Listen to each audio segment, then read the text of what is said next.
شروع کرتا ہوں اللہ کے نام سے جو بڑا مہربان اور نہایت رحم والا ہے۔ اگر کسی کو تکلیف دے کر بھی اچھے سے سو لیتے ہو تو اپنے ضمیر کا جنازہ پڑھ لو، کیونکہ وہ وفات پا چکا ہے۔ کسی فیصلے کے وقت بات اگر قرآن تک پہنچ جائے تو فیصلہ قرآن کے اوپر ہاتھ رکھ کر نہیں بلکہ قرآن کے اندر سے پڑھ کر کرنا چاہیے۔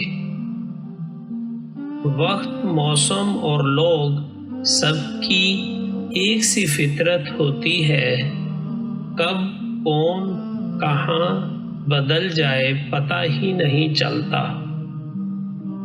جب تک تیرا غرور اور غصہ باقی ہے، اپنے آپ کو نیک لوگوں میں شمار نہ کرنا۔ بچوں کو بالغ ہو کر احساس ہوتا ہے کہ اصل کامیابی کھلونے جمع کرنا نہیں بلکہ تعلیمی میدان میں آگے بڑھنا ہے۔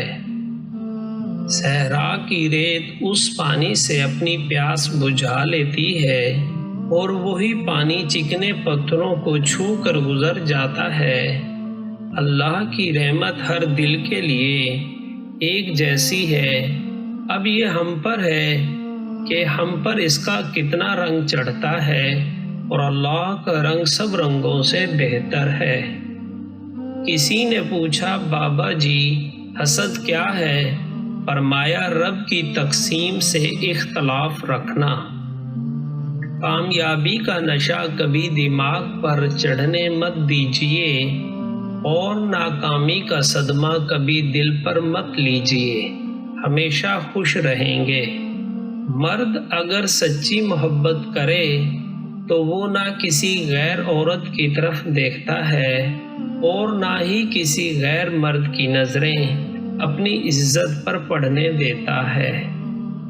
اکثر اوقات سچ کڑوا نہیں ہوتا، سچ بولنے کا انداز کڑوا ہوتا ہے۔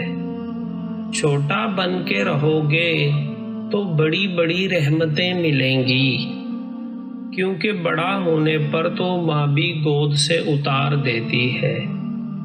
کسی کو اتنا نہ ستاؤ کہ وہ ہاتھ اٹھائے، آپ کا نام لے اور رو پڑے۔